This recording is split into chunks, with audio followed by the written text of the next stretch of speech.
Nam, kama nilivyokwisha tambulisha katika kipindi cha takriban miaka miwili, chama cha Leba kinachotawala nchini Uingereza kimebadilika kutoka kwenye ushindi mkubwa wa uchaguzi hadi kushindwa vibaya katika kihistoria katika uchaguzi wa serikali za mitaa na kikanda uliofanyika wiki iliyopita, hali ambayo imeiweka hatma la jukumu la waziri mkuu Keir Starmer kwenye hatari.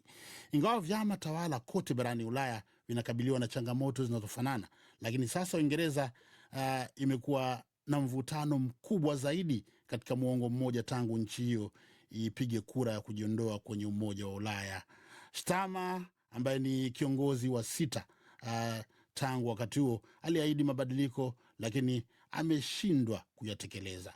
Hasira kubwa za wapiga kura zinaonekana kumlenga Starmer binafsi. Tafiti za maoni ya umma zinaonyesha mara kwa mara kwa kiongozi kwa vyanzo vikuu vichache vya malalamiko katika ngazi ya kitaifa na serikali za mitaa. Kiini cha haya kwa vyanzo hivyo ni uchumi, gharama za maisha, uhamiaji, hifadhi ya wakimbizi nalo limezusha mizengo kwa wakati fulani, huduma za umma, masuala ya serikali za mitaa, hasa hali ya barabara pamoja na uhalifu. Katika mjadala huu nina mchambuzi wa masuala ya kisiasa na diplomasia Abdulaziz Jahad, mpiga kura na mkazi wa Scotland Gladys Mshila, na huko Uingereza ninaye Abdurrahman Mohamed wa chuo kikuu cha Nottingham Trent. Bila shaka mnanisikia wote kwa wakati huu Tunakusikia vizuri sana. Karibuni kwa mjadala huu. Asante sana. Nianze kwako Jahade, huko London bila shaka.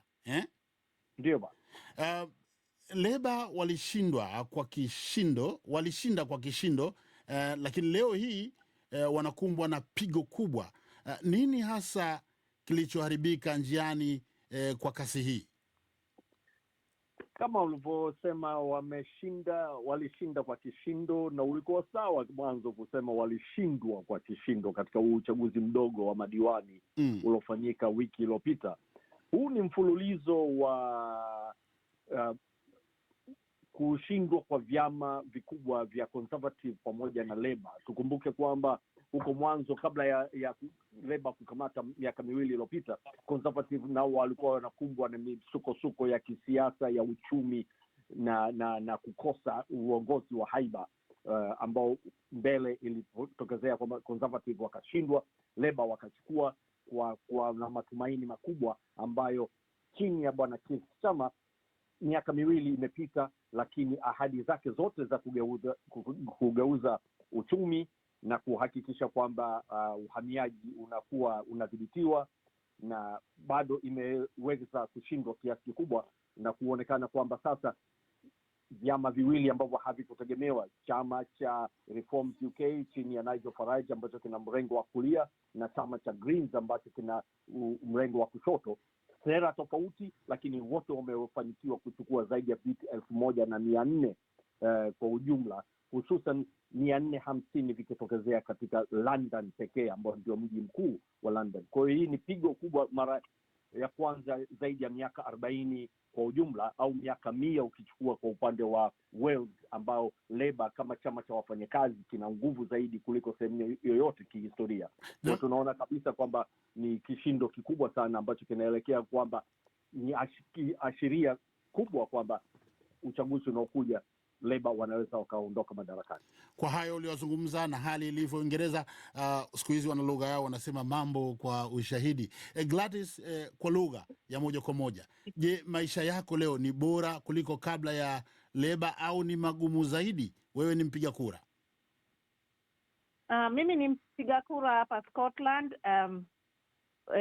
Kwa Scotland tuna kura tofauti huku, tunapiga kura kitofauti kwa sababu ya siasa tofauti za maeneo na ugomvi wa autonomy au kiupambele vya eneo.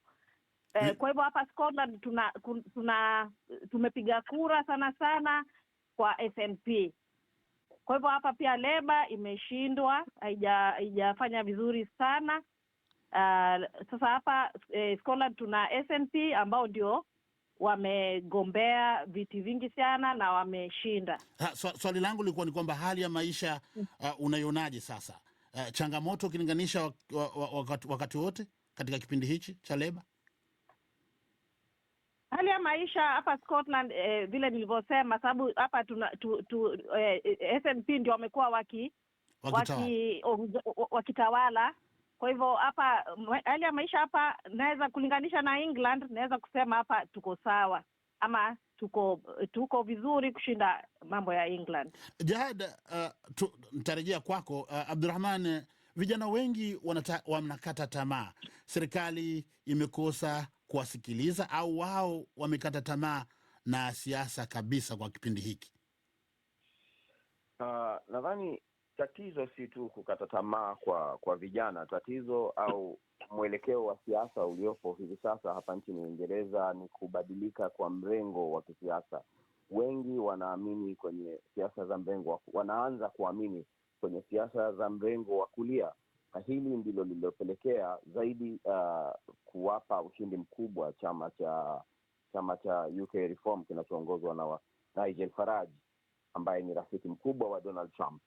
Kwa hiyo zaidi nadhani tatizo au mwelekeo wa kisiasa ni kwamba wengi wanaamini zaidi kwenye masuala hayo sasa hivi. Siasa za mrengo wa kulia wanapinga masuala ya wageni, wanapinga masuala ya mazingira, na hivyo huo ndio mwelekeo unaochukuliwa na chama ambacho kimepata ushindi kwa sasa hivi. Tutarejea katika hii ya UK Reforms na mambo yake na nguvu zake mpya za sasa.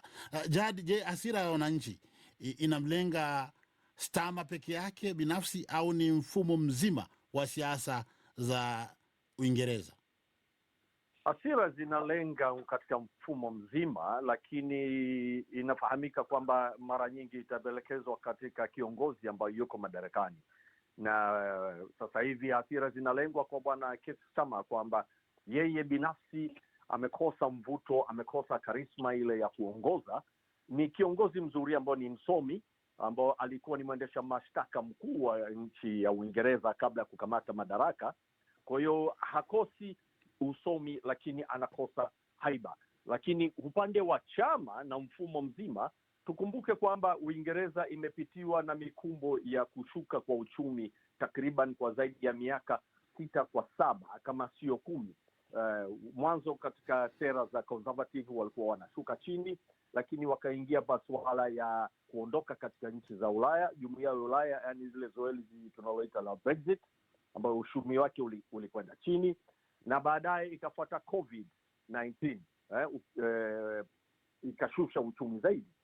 Kwa hiyo ukichanganya yote haya, chama cha Leba kimekumbwa katika mchakato ambao chama chochote kile kingeweza kukabiliana na hali kama ilivyo. Kwa hiyo uchumi umeshuka, hasira za wananchi zimekwenda kwa chama kitawala ambacho kimeshindwa sasa kuonekana kwamba kinabadilisha, na tunaona sasa ugomvi wote unakwenda kwamba kumwambia kwamba bwana Keir Starmer aachie ngazi, aje kiongozi mwingine. Lakini wasiwasi unaokumbwa ndani ya chama cha Leba, wakimtoa sasa hivi hakuna kiongozi mbadala ambao anaweza akachukua na kugeuza wimbi hili na kuonyesha kwamba Leba inaweza ikashinda tena. Uchumi unayumba. Gladys, ukitoka nyumbani kwako kila siku, unaona tatizo gani kubwa zaidi? Gharama za maisha au huduma mbovu za umma? Wewe ndo mpiga kura na kwenu huko Leba hamuipi nafasi. Hapa kwetu Leba hatuipi nafasi, lakini nikitoka nje bado naona kuna wasiwasi kuhusu ajira. Kodi imepanda, huduma ya vitu vingi kama huduma ya watu yani imeshuka chini sana, na kuna mambo mingi ambayo yanahitaji mabadiliko. Mambo mengi hapa Scotland. Bila shaka. Mambo mengi sana Abdurrahman, unanisikia wakati huu? Nakusikia vizuri. Nimekuwa nikifuatilia kwa kina siasa za Uingereza. Takwimu duru zinaonyesha pengo kati ya matajiri na maskini linaongezeka. Nimejaribu kutafakari, je, sera za sasa zinaonekana kusaidia au zinaongeza tatizo hili? Serikali ya Leba imejaribu sana katika suala zima la kupunguza pengo kati ya watu wenye kipato cha juu na watu wenye kipato cha chini, kwa kuleta sera ya kuwaongezea kodi zaidi wale ambao wana kipato kikubwa na kushusha kiwango cha fedha ambazo unahitaji kupata ili kuingia kwenye kodi ya kiwango cha juu. Yani awali ilikuwa unatakiwa kupata zaidi ya paundi 300,000 nadhani kwa mwezi, ili kwa mwaka, ili kuweza kutozwa kodi ya 45%, lakini sasa hivi wameshusha kiwango hicho hadi kufikia 120,000 na kitu hivi. Lakini badala ya kuleta suluhisho, sera hii imeonekana sasa kuwakimbiza watu wenye fedha nyingi, kuwakimbiza watu ambao ni wawekezaji ndani ya nchi, kwa kuona kwamba wanatozwa fedha nyingi, na hivyo basi hawaoni kwamba ni salama au ni vyema zaidi kuishi na kuwekeza ndani ya Uingereza. Badala yake wanaondoka, na kumekuwepo na wimbi kubwa la kuondoka kwa matajiri nchini hapa. Kwa hiyo sera ambayo wamekuja nayo haikuweza kupunguza tatizo, na tatizo limeongezeka, na si kwa sababu ya sera, kwa sababu mmoja katika mzungumzaji mwenzangu ameeleza kwamba vita vya Ukraine, vita vya Iran, COVID-19 pamoja na Brexit vimechangia sana kuzorotesha uchumi wa Uingereza. Kwa hiyo haya ndio yalopelekea kuzorota kwa uchumi na kupanda kwa gharama za maisha, lakini Leba imeshindwa kupata suluhisho halisi. Jahad, umelizungumzia la Brexit ambalo ameligusia hapo. Pengine iliahidiwa kuleta, wakati huo iliahidiwa kuleta nafuu, lakini leo inaonekana kama mzigo. Je, athari zake zitaisumbua zaidi Uingereza, na labda kipi kifanyike kunusuru taifa hilo? Hakika inaleta madhara makubwa kiuchumi, na itaendelea kuleta madhara makubwa kiuchumi, hususan ukizingatia kwamba Uingereza mshirika mkubwa alikuwa ni Marekani, na sasa hivi hawako vizuri kisiasa na kidiplomasia. Kwa hiyo kiuchumi vile vile Marekani inakuwa kama inaiwacha mkono Uingereza. Kwa hiyo Uingereza imejitoa katika Ulaya, shirikisho la Ulaya, na vile vile imepata pigo la kiuchumi kutoka Marekani. Kwa vyovyote vile lazima, na tayari inaonekana Bwana Keir Starmer anajaribu kwa mlango wa nyuma kuanzisha mahusiano na EU ili kurudisha mashirikiano ya kiuchumi na kuweka soko la pamoja na kila kitu, ambalo tayari EU inawaonyesha kwamba wanawakaribisha Uingereza, lakini hawatokubaliwa kuingia bila masharti kamili. Kwa hiyo mwelekeo tayari inaonekana kabisa kwamba chama cha Leba chini ya Keir Starmer wanaanza kuzungumza, ingawa kwa mlango wa nyuma, sio kwa maana kwamba sio sera rasmi, na hiyo inaifanya sasa wale wanachama au washabiki wa Reform UK ambao wao walikuwa wanachochea kutoka katika Brexit kujikita zaidi kupinga sera za Leba, na kura zimekwenda kwa Reform UK kwa sababu wanapinga uhamiaji na wanapinga kurudi katika Brexit. Kwa hiyo bado kuna mchakato mkubwa, lakini mwelekeo huko mbele Uingereza ukitabiri wanaweza wakarudi kwa namna moja au nyingine kushirikiana na EU. Bila shaka Gladys, wewe pamoja na kwamba unaishi Scotland, hapo unatembea katika maeneo tofauti. Ukitazama maeneo yenu ya mitaa, barabara, huduma za usalama, je, unahisi serikali imewasahau wananchi wa kawaida, au bado kuna nafasi ya kuonekana kwa macho ya kupigwa hatua? Nikitembea hapa kwenye barabara zetu Scotland, kwa kweli serikali imesahau wananchi na kuna mabadiliko yanahitajika hapa kwa serikali ambayo inaongoza sasa hivi. Yani watu ukiongea na watu hapa nje unaona hata wewe mwenyewe serikali imesahau watu.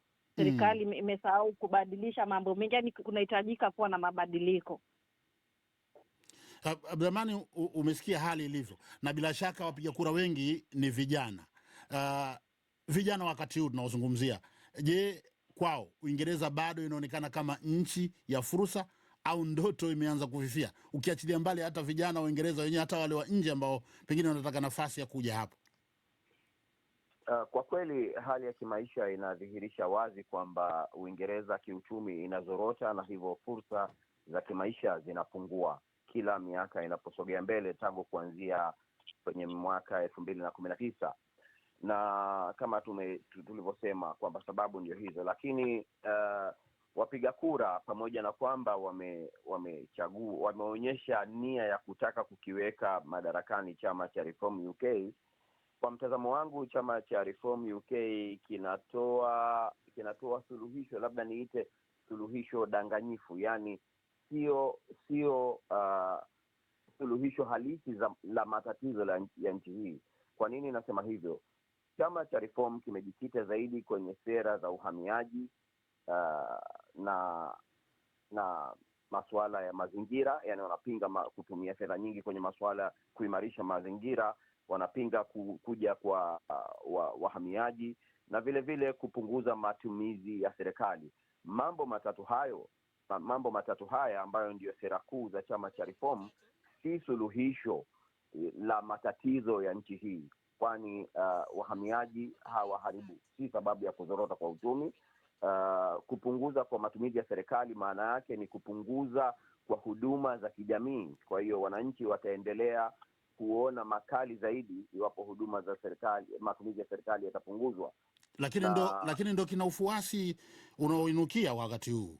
Wananchi inaonekana wanapenda sana sera zake na matumaini yao. Ni kweli kinaleta matumaini ya danganyifu, kwamba watu wanadhani kwamba tatizo ni wahamiaji, watu wanadhani kwamba tatizo ni matumizi ya serikali, lakini hayo si matatizo halisi ya nchi hii. Kwa hiyo kwa mtazamo wangu ni kwamba upo uwezekano mkubwa sana, kutokana na ushindi walioupata chama cha Reform kwenye uchaguzi wa madiwani, upo uwezekano mkubwa sana Reform UK ikashinda uchaguzi mkuu ujao ambao unatarajiwa kuwa mwaka 2029. Lakini baada ya ushindi huo nadhani ukweli utadhihiri. Iwapo Reform itachukua nchi, ukweli utakuja kudhihiri kwamba si suluhisho la matatizo ya nchi. Muda uturuhusu, Jada, kwa kufupi tu, Starmer ana nafasi ya kujiokoa au huu ndio mwanzo wa anguko lake? Ni mwanzo wa anguko lake, na ni kipindi cha muda tu, kwamba itabidi aondoke tu, na kinachozuia zaidi sasa hivi kuondoka, kama nilivyozungumza hapo awali, kwamba chama cha Labour hakina mbadala wa haraka. Andy Burnham ambaye ni meya wa Manchester, Greater Manchester, alitegemewa sana kuwa chaguo kubwa la wabunge ili achukue nafasi, lakini hayumo. Kwa hiyo inaelekea kwamba kuna baadhi ya wabunge watajiuzulu ili Andy Burnham arudi aingie ndani, lakini kuna mwingine Chris Streeton naye anarusha taulo pale, anataka kuingia. Lakini kwa hiyo kiujumla yupo katika mwanzo wa kuanguka, na inategemewa katika kipindi cha miezi 3 mpaka 6 inaweza kawa ameshaanguka na mtu mbadala akapatikana. Abdulrahman, swali lijibu kwa ufupi tu, suluhisho la haraka ni lipi? Nchi inahitaji sera mpya, uongozi mpya, au mabadiliko ya kimfumo? Kwa maneno mafupi tuhitimishe kipindi. Uingereza inahitaji zaidi chama ambacho kitakuja na sera thabiti za kiuchumi na sio sera za uhamiaji, na hilo sasa hivi hakuna chama ambacho kinaonekana kina mwelekeo huo, na ndio maana kuna utupu fulani katika uwanja wa siasa kwa sasa hivi, utupu ambao ndio umepelekea chama cha Reform kupata nguvu katika siasa za nchi hii. Nashukuru sana, muda hauturuhusu tena. Asanteni kwa kushiriki. Asante.